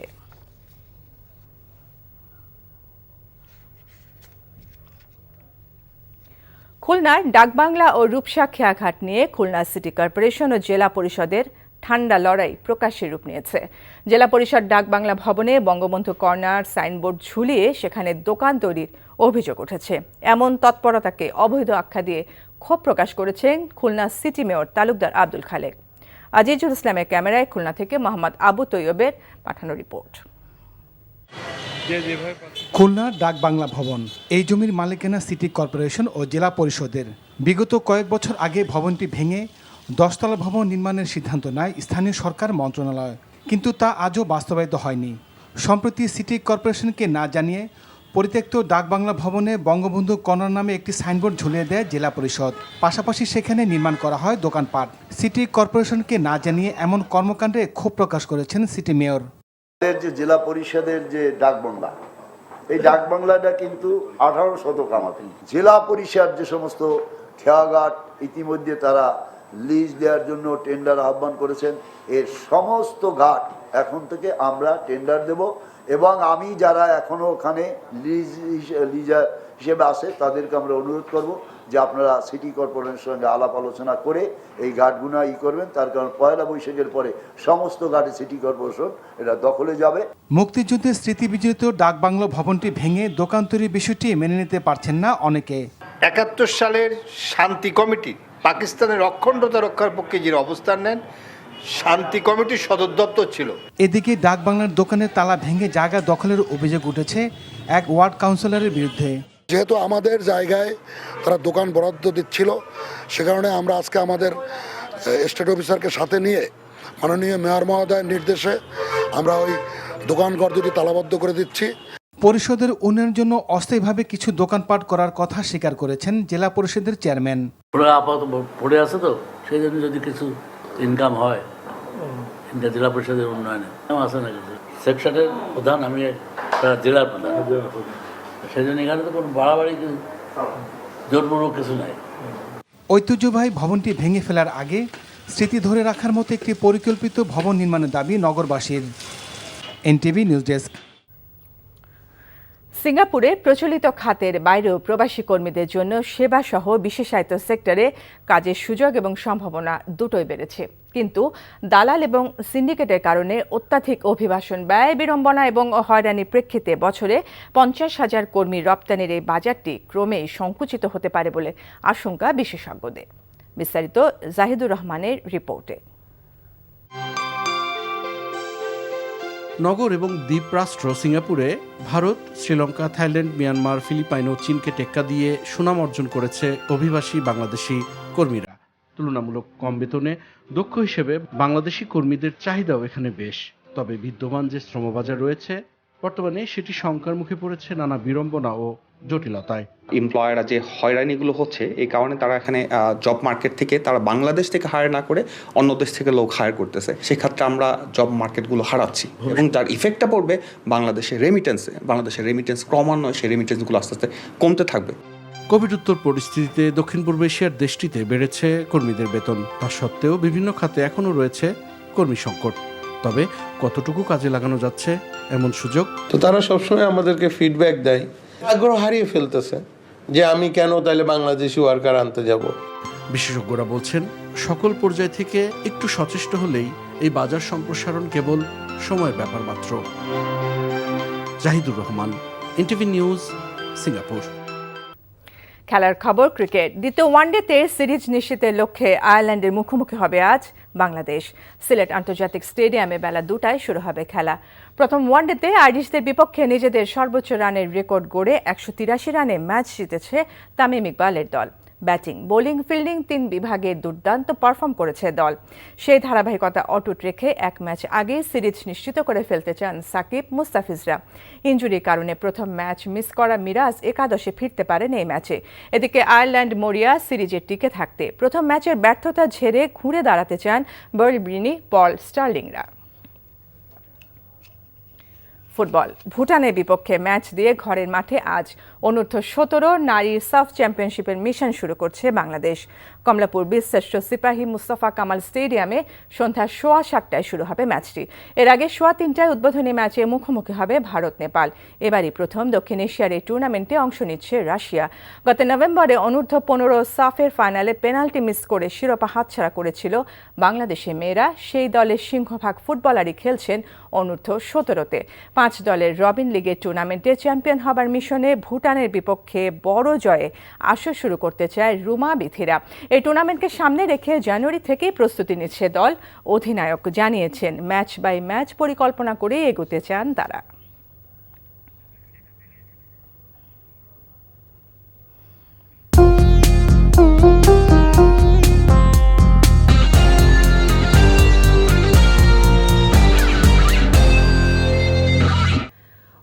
উন্নয়নশীল দেশ হিসেবে রপ্তানি খাতে প্রণোদনা দেওয়ার সুযোগ কমে আসছে উল্লেখ করে প্রধানমন্ত্রী শেখ হাসিনা রপ্তানি বাড়ানোর জন্য ব্যবসায়ীদের ভিন্ন পন্থায় কিভাবে সুযোগ সুবিধা দেয়া যায় তা খুঁজে বের করার তাগিদ দিয়েছেন। রপ্তানি সংক্রান্ত জাতীয় কমিটির বৈঠকে তিনি এমন তাগিদ দেন। বৈঠকে মন্ত্রিপরিষদ সদস্যবৃন্দ, সংশ্লিষ্ট মন্ত্রণালয় ও সংস্থার প্রধানগণ এবং শীর্ষ ব্যবসায়ী নেতারা অংশ নেন। প্রধানমন্ত্রী এ সময় বলেন, 2009 সালে বর্তমান সরকার যখন দায়িত্ব গ্রহণ করে তখন রপ্তানি আয় ছিল $16.56 বিলিয়ন, যা 2022 সালে $60 বিলিয়ন পার হয়ে গিয়েছে। চলতি বছরের প্রথম 8 মাসে আগের বছরের এই সময়ের তুলনায় রপ্তানি আয় 10% বেশি বলে সন্তোষ প্রকাশ করেন শেখ হাসিনা। করোনা মহামারী এবং ইউক্রেন যুদ্ধের কারণে অনেক চ্যালেঞ্জ মোকাবেলা করে বাংলাদেশ প্রবৃদ্ধি ধরে রেখেছে বলেও জানান তিনি। আমরা আমাদের রপ্তানি বাণিজ্যের ক্ষেত্রে প্রণোদনা দিচ্ছি, বিশেষ তহবিল গঠন করা হয়েছে, যদিও অনেকের সেখানে আপত্তি থাকলেও আমাদের রপ্তানিটা যাতে চলে তার জন্য আমরা বিশেষ তহবিল করে সহযোগিতা করে যাচ্ছি। আমাদের রপ্তানি পণ্যের বাজার বহুমুখী করা এটা একান্তভাবে দরকার এবং আমাদের কিছু নতুন নতুন বাজার খুঁজতে হবে। বহু দেশ আমাদের কাছ থেকে কিন্তু অনেক ধরনের পণ্য এখন নিতে চায়, কিনতে চায়। আমরা কিন্তু সেটা করতে পারি। কোন দেশে কোন জিনিসটা প্রয়োজন আমরা সেটা উৎপাদন করবো, আমরা সেটা রপ্তানি করব এবং সেই সকল ক্ষেত্রে আমাদের বিশেষ সুবিধাও দিতে হবে কিছু কিছু ক্ষেত্রে। কক্সবাজারের কুতুবদিয়ার পেকুয়ায় সাবমেরিন ঘাঁটি বানৌজার শেখ হাসিনার উদ্বোধন হবে আজ। প্রধানমন্ত্রী শেখ হাসিনা গণভবন থেকে ভিডিও কনফারেন্সের মাধ্যমে কিছুক্ষণের মধ্যে এর উদ্বোধন করবেন। এর মধ্য দিয়ে ঘাঁটিটি নৌবাহিনীর আনুষ্ঠানিক অপারেশনাল কার্যক্রম শুরু করবে। সাবমেরিনের সুষ্ঠু পরিচালনা, রক্ষণাবেক্ষণ ও নিরাপদ জেটি সুবিধার জন্য এই ঘাঁটিটি তৈরি করা হয়। সমুদ্র সীমায় বাংলাদেশের সার্বভৌমত্ব রক্ষার লক্ষ্যে নৌবাহিনীর সক্ষমতা বৃদ্ধির অংশ হিসেবে 2017 সালের 12 মার্চ বাংলাদেশ নৌবাহিনীতে যুক্ত হয় 2টি সাবমেরিন। এর সর্বোত্তম ব্যবহার ও নিরাপত্তার জন্য বিশেষায়িত ও স্থায়ী ঘাঁটির প্রয়োজনীয়তা দেখা দেয়। তারই ফলশ্রুতিতে 2017 সালে 12 মার্চ বানৌজার শেখ হাসিনা ঘাঁটির নামফলক উন্মোচন করা হয়। সুপ্রিম কোর্ট আইনজীবী সমিতির পুনরায় নির্বাচন ও আইনমন্ত্রী ও অ্যাটর্নি জেনারেলের পদত্যাগের দাবিতে বিক্ষোভ মিছিল ও প্রতিবাদ সমাবেশ করেছে বিএনপিপন্থী আইনজীবীরা। আজ সমিতি ভবনের সামনে জাতীয়তাবাদী আইনজীবী ফোরামের ব্যানারে এই সমাবেশ অনুষ্ঠিত হয়। সেখানে বিএনপিপন্থী আইনজীবীরা অভিযোগ করেন, নির্বাচনের নামে যে প্রহসন হয়েছে তা সুপ্রিম কোর্ট আইনজীবী সমিতির ইতিহাসে কলঙ্কজনক অধ্যায় হয়ে থাকবে। নির্বাচনে আইনজীবী এবং সাংবাদিকদের উপর পুলিশি হামলার তীব্র নিন্দা জানান বক্তারা। পরে সেখান থেকে একটি মিছিল বের করা হয়। মিছিলটি সুপ্রিম কোর্ট প্রাঙ্গণ প্রদক্ষিণ করে। এদিকে নির্বাচনের সময় ব্যালট পেপার ছিনতাই, হামলা ও ভাঙচুরের মামলায় বিএনপি সমর্থিত সভাপতি প্রার্থী মাহবুব উদ্দিন খোকন সহ 13 আইনজীবীকে আগাম জামিন দিয়েছে হাইকোর্ট। সুপ্রিম কোর্ট আইনজীবী সমিতির সুদীর্ঘ এবং আইনজীবীদের সুদীর্ঘ ঐতিহ্য এবং সম্মান, সে সম্মানকে ভুলুণ্ঠিত করেছেন। এই মামলায় আজকে আমরা সুপ্রিম কোর্টে হাইকোর্ট বিভাগে আমরা জামিনের প্রার্থনা করলে মাননীয় আদালত আমাদেরকে 8 সপ্তাহ অথবা এই মামলায় পুলিশ প্রতিবেদন দেওয়া যেটি আগে হয় সে পর্যন্ত আমাদেরকে অন্তর্বর্তীকালীন আগাম জামিন মঞ্জুর করেছেন। নিরপেক্ষ সরকারের অধীনে নির্বাচন দিলে ভোটে জিততে পারবে না জেনেই তত্ত্বাবধায়ক সরকার ব্যবস্থা বাতিল করা হয়েছে বলে অভিযোগ করেছেন বিএনপি মহাসচিব মির্জা ফখরুল ইসলাম আলমগীর। তিনি বলেন, আদালতকে ব্যবহার করে নিজেদের তত্ত্বাবধায়কের দাবিকেই বাতিল করেছে আওয়ামী লীগ। নীলফামারী, সৈয়দপুরে এসব কথা বলেন তিনি। একে মইনুল হককে সাথে নিয়ে হাসান মাহমুদের রিপোর্ট। দীর্ঘ 9 বছর পর অনুষ্ঠিত হওয়া নীলফামারীর সৈয়দপুর বিএনপির দ্বিবার্ষিক সম্মেলনে যোগ দিয়ে সম্মেলনের আনুষ্ঠানিক উদ্বোধন করেন বিএনপি মহাসচিব মির্জা ফখরুল ইসলাম আলমগীর। উদ্বোধন পর্ব শেষে সমবেত সম্মেলনকারীদের উদ্দেশ্যে দেয়া বক্তব্যে মির্জা ফখরুল ইসলাম আলমগীর বলেন, দেশ এখন এক কঠিন সময়ে দাঁড়িয়ে। রমজানকে ঘিরে শুধু নয়, পুরো সময় জুড়েই দ্রব্যমূল্যের কষাঘাতে সাধারণ মানুষ দিশেহারা। নেই কথা বলার অধিকার, নেই গণতন্ত্র। অভিযোগ ফখরুলের। এই সংবিধান তো সেই সংবিধান নাই, এটা তোমরা পরিবর্তন করেছো গায়ের জোরে। সুতরাং এই দেশের মানুষ খুব পরিষ্কার ঘোষণা দিয়েছে, রায় দিয়েছে, জানিয়ে দিয়েছে যে তারা নির্বাচন চায়, একটা নিরপেক্ষ সরকারের অধীনে নির্বাচন চায়। এই আওয়ামী লীগ তারা সব সময় মিথ্যা কথা বলে, প্রতারণা করে, ভণ্ড রাজনীতি করে, মানুষকে ভুল পথে পরিচালিত করে তারা ক্ষমতায় বারবার যেতে চায়। তারা এইবার তারা ভিন্নভাবে আবার ওই একদলীয় শাসন ব্যবস্থা বাদশার প্রতিষ্ঠা করতে চায়, একটু ভিন্নভাবে। ক্ষমতাসীনরা অর্থ পাচার করে দেশের অর্থনীতিকে পঙ্গু করে দিয়েছে অভিযোগ করে মির্জা ফখরুল আদানি গ্রুপ থেকে বিদ্যুৎ ক্রয়ের তীব্র সমালোচনা করেন। ভারত থেকে এখন ওই যে আপনার আদানি গ্রুপের বিদ্যুৎ নিয়ে আসবে, সেই বিদ্যুৎ আনতে গেলে দ্বিগুণ খরচ হয়ে যাবে আমাদের, অর্থাৎ 8 টাকা ইউনিট, 8 টাকা ইউনিট যেটা আছে সেটা হয়ে যাবে 16 টাকা ইউনিট। অবিলম্বে নিরপেক্ষ সরকারের অধীনে নির্বাচনের দাবি জানান বক্তারা। হাসান মাহমুদ, এনটিভি নিউজ, ঢাকা। উন্নয়নের নামে দেশের সময় অপচয় করেছে সরকার, এমন মন্তব্য করেছেন জাতীয় পার্টির চেয়ারম্যান জি.এম. কাদের। রাজধানীর কাকরাইলে জাতীয় পার্টির দলীয় কার্যালয়ে দলটির প্রতিষ্ঠাতা সাবেক রাষ্ট্রপতি হুসেন মোহাম্মদ এরশাদের জন্মদিনে এসব কথা বলেন জি.এম. কাদের। কার্যালয়ের সামনে দলীয় নেতাকর্মীদের নিয়ে এরশাদের প্রতিকৃতিতে ফুল দিয়ে শ্রদ্ধা জানান তিনি। এ সময় জাতীয় পার্টির চেয়ারম্যান বলেন, দেশের ব্যাংকিং ও বিদ্যুৎ খাতে ব্যাপক লুটপাট হয়, যার ফল ভোগ করছে মানুষ। এমন অর্থনৈতিক সংকটে রাজনৈতিক অনিশ্চয়তা দেশের মানুষকে আরো উদ্বেগে ফেলেছে বলেও মনে করেন জি.এম. কাদের।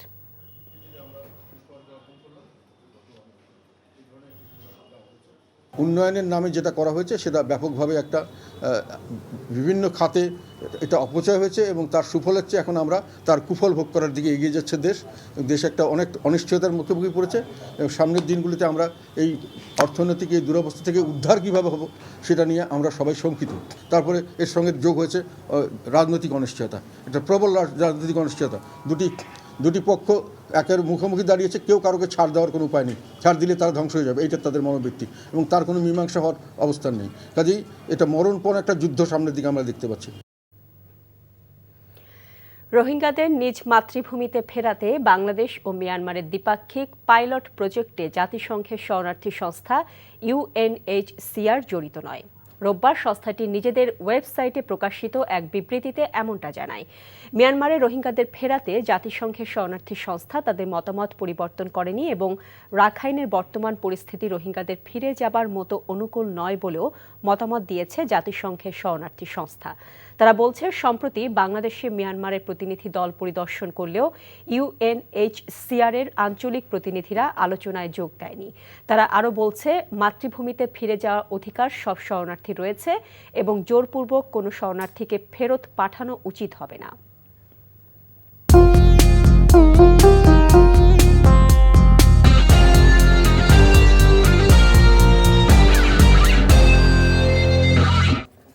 বাংলাদেশ কারো সাথে যুদ্ধ চায় না, তবে দেশের স্বাধীনতা ও সার্বভৌমত্ব রক্ষায় নিজেদেরকে সক্ষম করে গড়ে তুলবে বলে জানিয়েছেন প্রধানমন্ত্রী শেখ হাসিনা। বাংলাদেশ নৌবাহিনীর সাবমেরিনের ল্যান্ডিং স্টেশন সম্বলিত বিএনএস শেখ হাসিনা উদ্বোধনকালে তিনি এসব কথা জানান। আওয়ামী লীগ ছাড়া অন্য কোনো সরকার সশস্ত্র বাহিনীর উন্নয়নে নজর দেয়নি বলেও মন্তব্য করেন শেখ হাসিনা। নজরানা চৌধুরীর রিপোর্ট। ঘাঁটি গড়ে তোলার লক্ষ্যে বানৌজা শেখ হাসিনার ভিত্তি 2017 সালের 12ই মার্চ বাংলাদেশ নৌবাহিনীতে 2টি সাবমেরিন সংযোজিত হয়, যার মাধ্যমে নৌবাহিনী ত্রিমাত্রিক একটি বাহিনী হিসেবে আত্মপ্রকাশ করে। কিন্তু এতদিন সাবমেরিন দুটির জন্য বিশেষায়িত কোনো ঘাঁটি ছিল না। সাবমেরিনের আরও সুষ্ঠু পরিচালনার জন্য কক্সবাজার জেলার পেকুয়ায় নির্মাণ করা হয়েছে বিএনএস শেখ হাসিনা। সুষ্ঠুভাবে পরিচালনা। সোমবার দুপুরে প্রধানমন্ত্রী শেখ হাসিনা গণভবন থেকে ভার্চুয়ালি এই নৌঘাটির উদ্বোধন করেন। এ সময় নৌসেনাদের উদ্দেশ্যে রাখা বক্তব্যে শেখ হাসিনা নৌবাহিনীর আধুনিকায়নে স্বাধীনতার পর বঙ্গবন্ধু ও আওয়ামী লীগ নেতৃত্বাধীন সরকারের অবদানের কথা তুলে ধরেন। 75 সালে জাতির পিতাকে হত্যার পর থেকে যারা ক্ষমতা এসেছিল, জেনারেল জিয়া, জেনারেল এরশাদ বা খালেদা জিয়া, তারা কেউ কিন্তু এই সমুদ্র সীমায় আমাদের যে অধিকার আছে সেই অধিকার সম্পর্কে কোনো পদক্ষেপই নেয়নি। আওয়ামী লীগ সরকারে আসার পরেই কিন্তু পদক্ষেপ আমরা নিয়েছিলাম 96 সাল থেকে 2001-এর মধ্যে। দ্বিতীয়বার যখন আমি সরকারে আসি তখন আমরা উদ্যোগ নিই। সেই সময় আমাদের নৌবাহিনীর জন্য সর্বাধুনিক ফ্রিগেট আমরা সংগ্রহ করি। তাছাড়াও যুদ্ধজাহাজ সংগ্রহ করি আমাদের খুলনা শিপইয়ার্ড এবং নারায়ণগঞ্জ ড্রাই ডক, এই দুটোই আমরা নৌবাহিনীর হাতে হস্তান্তর করি। চীনের সহযোগিতায় বাংলাদেশ নৌবাহিনী এই ঘাঁটি নির্মাণ করছে। নিরাপত্তা ও প্রযুক্তি বিবেচনায় নতুন এই ঘাঁটিটির বিশেষ গুরুত্বের কথা উল্লেখ করেন প্রধানমন্ত্রী। বঙ্গোপসাগরে বাংলাদেশের বিশাল সমুদ্রসীমার নিরাপত্তার কথা চিন্তা করে নৌবাহিনীর আধুনিকায়ন করা হচ্ছে বলে জানান শেখ হাসিনা।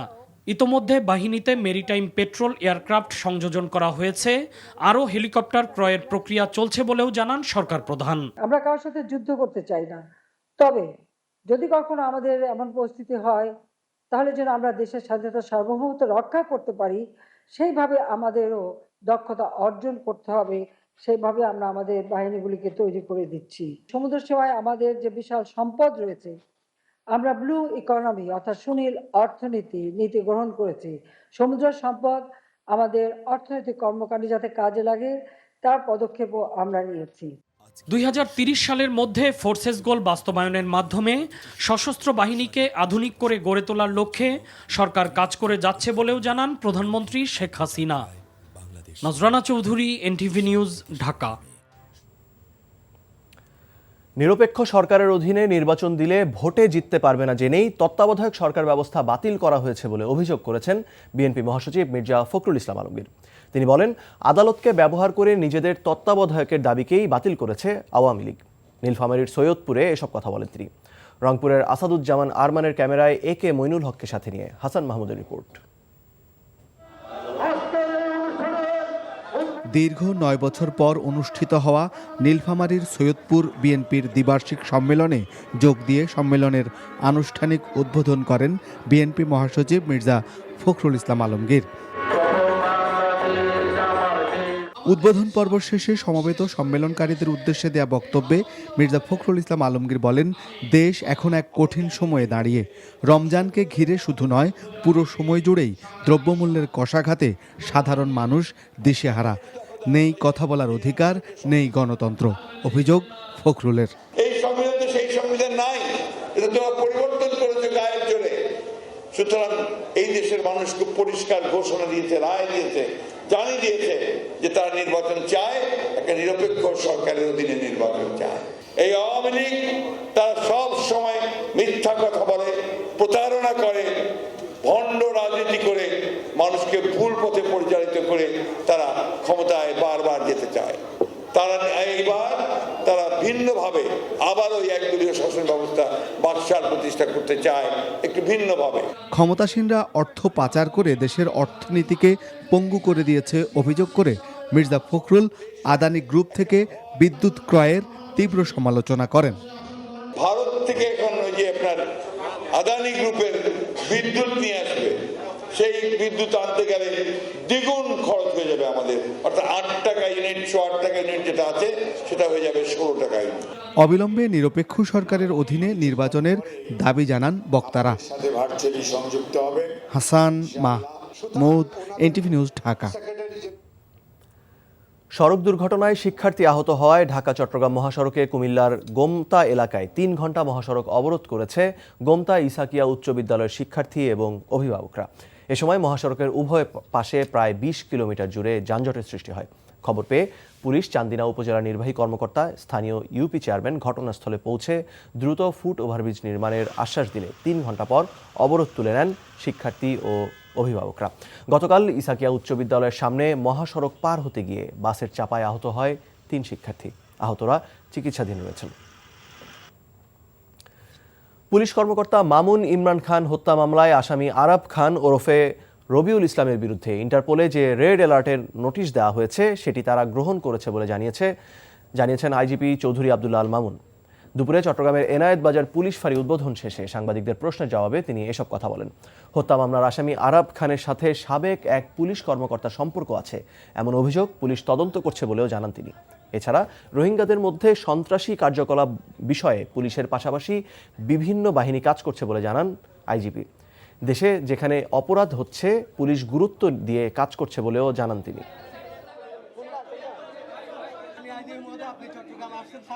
ইন্টারপোলে একটা রেড নোটিশ জারি করে যারা এই দেশ থেকে কোনো আসামি পলায়ন করে বিদেশে চলে যায়, যখন আমরা মোটামুটি তার সম্পর্কে কিছু তথ্য পাই, তথ্য দিয়ে আমরা একটা রেড নোটিশ জারি করেছি এবং এটা ইন্টারপোল হেডকোয়ার্টার যায়। ইন্টারপোল হেডকোয়ার্টার্স আমি একটা খবর পেয়েছি যে তারাও এটা অ্যাকসেপ্ট করেছে।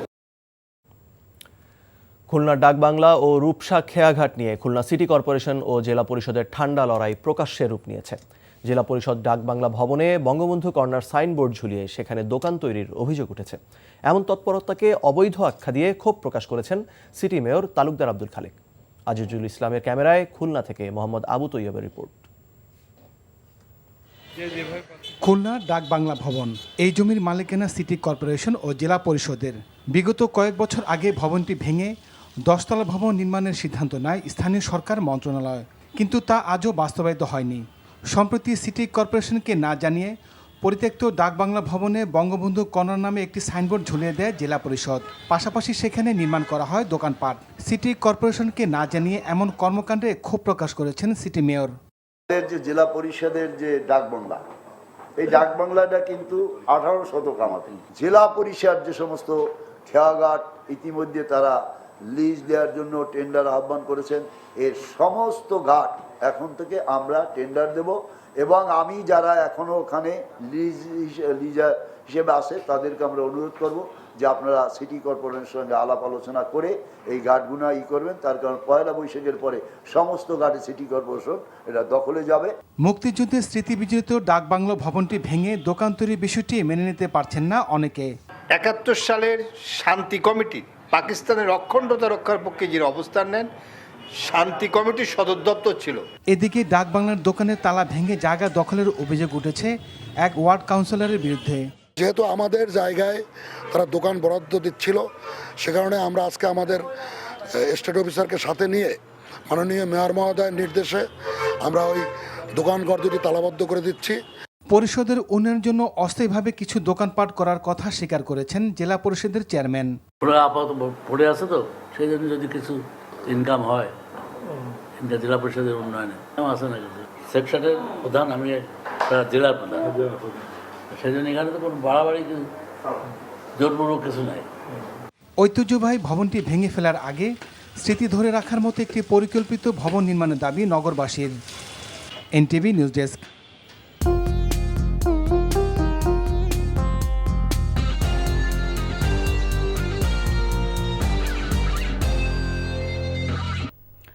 নির্বাচনী আইন সংস্কারে আইন মন্ত্রণালয় ইতিবাচক সাড়া দিয়েছে জানিয়ে নির্বাচন কমিশনার আনিসুর রহমান বলেছেন, আইনটি পাশ হলে ফলাফলের গেজেট প্রকাশের পরও ভোট বাতিলের ক্ষমতা পাবে ইসি।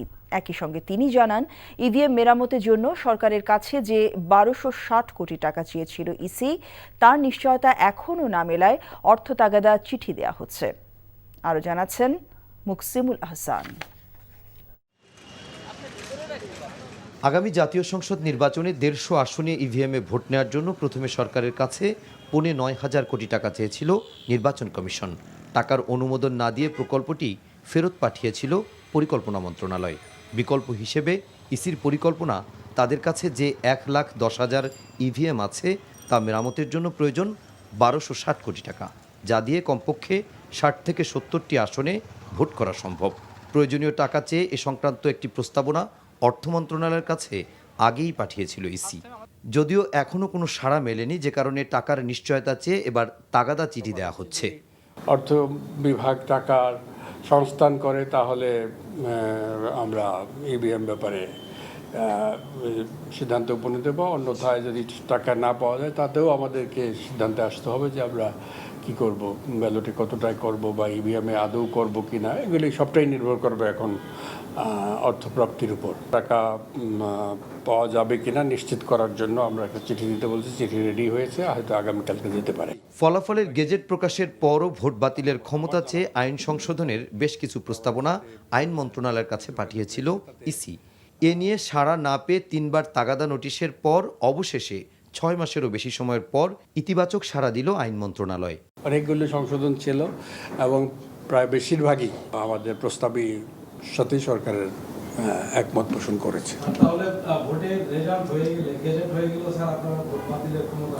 আমরা তো সেরকম করেছিলাম, এখন পর্যন্ত দেখা যাক। সোমবার নির্বাচন কমিশনার আনিসুর রহমান সাংবাদিকদের জানান, জাতীয় সংসদের সীমানা পরিবর্তন নিয়ে 180টি আপত্তি অভিযোগ জমা পড়েছে নির্বাচন কমিশনে। আবেদনগুলো যাচাইয়ের পর শিগগিরই শুনানি করা হবে। Muksimul Ahsan, NTV news, Dhaka.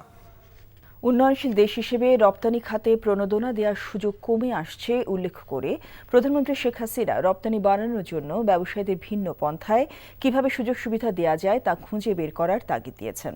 রপ্তানি সংক্রান্ত জাতীয় কমিটি বৈঠকে তিনি এমন তাগিদ দেন। বৈঠকে মন্ত্রিপরিষদ সদস্যবৃন্দ, সংশ্লিষ্ট মন্ত্রণালয় ও সংস্থার প্রধানগণ এবং শীর্ষ ব্যবসায়ী নেতারা অংশ নেন। প্রধানমন্ত্রী এ সময় বলেন, 2009 সালে বর্তমান সরকার যখন দায়িত্ব গ্রহণ করে তখন রপ্তানি আয় ছিল $16.56 বিলিয়ন, যা 2022 সালে $60 বিলিয়ন পার হয়ে গিয়েছে। চলতি বছরের প্রথম 8 মাসে আগের বছরের এই সময়ের তুলনায় রপ্তানি আয় 10% বেশি বলে সন্তোষ প্রকাশ করেন শেখ হাসিনা। করোনা মহামারী এবং ইউক্রেন যুদ্ধের কারণে অনেক চ্যালেঞ্জ মোকাবেলা করে বাংলাদেশ প্রবৃদ্ধি ধরে রেখেছে বলেও জানান তিনি। নিরপেক্ষ সরকারের অধীনে নির্বাচন দিলে ভোটে জিততে পারবে না জেনেই তত্ত্বাবধায়ক সরকার ব্যবস্থা বাতিল করা হয়েছে বলে অভিযোগ করেছেন বিএনপি মহাসচিব মির্জা ফখরুল ইসলাম আলমগীর। অন্যদিকে ডক্টর খন্দকার মোশাররফ হোসেন বলেছেন, নেতাকর্মীদের বিরুদ্ধে নতুন নতুন মামলা দিয়ে বিএনপিকে জব্দ করার ষড়যন্ত্র চলছে। নীলফামারী ও ঢাকায় পৃথক অনুষ্ঠানে তারা এসব কথা বলেন। হাসান মাহমুদের রিপোর্ট।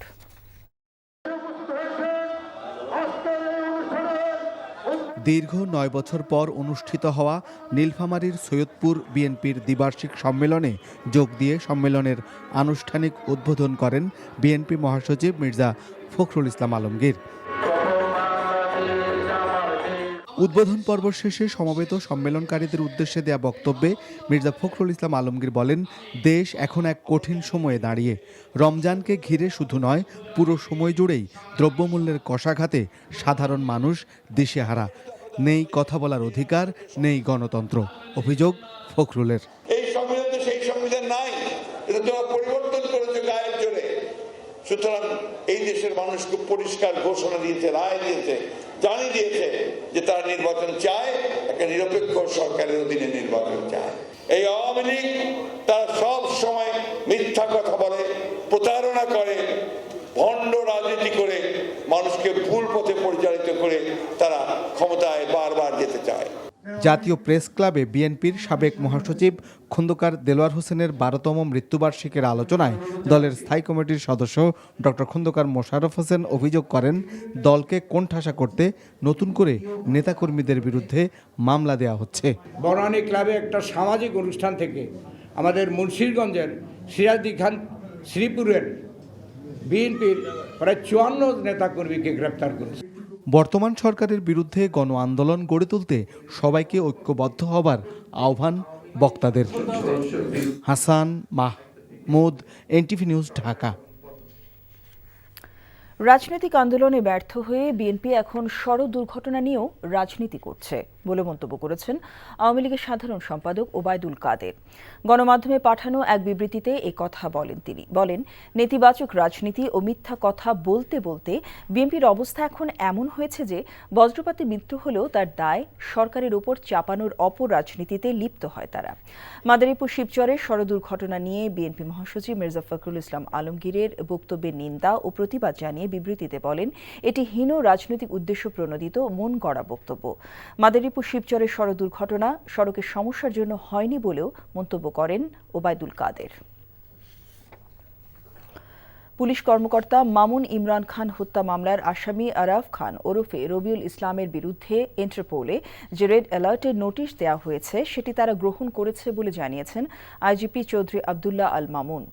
দুপুরে চট্টগ্রামে এনায়েত বাজার পুলিশ ফাঁড়ি উদ্বোধন শেষে সাংবাদিকদের প্রশ্নের জবাবে তিনি এসব কথা বলেন। হত্যা মামলার আসামি আরাফ খানের সাথে সাবেক এক পুলিশ কর্মকর্তার সম্পর্ক আছে এমন অভিযোগ পুলিশ তদন্ত করছে বলেও জানান তিনি। এছাড়া রোহিঙ্গাদের মধ্যে সন্ত্রাসী কার্যকলাপের বিষয়ে পুলিশের পাশাপাশি বিভিন্ন বাহিনী কাজ করছে বলে জানান আইজিপি।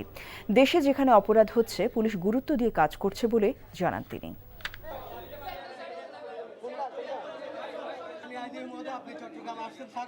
ইন্টারপোলের একটা রেড নোটিশ জারি করে যারা এই দেশ থেকে কোনো আসামি পলায়ন করে বিদেশে চলে যায়, যখন আমরা মোটামুটি তার সম্পর্কে কিছু তথ্য পাই, তথ্য দিয়ে আমরা একটা রেড নোটিশ জারি করেছি এবং এটা ইন্টারপোল হেডকোয়ার্টারে যায়। ইন্টারপোল হেডকোয়ার্টার্স আমি একটা খবর পেয়েছি যে তারাও এটা অ্যাকসেপ্ট করেছে।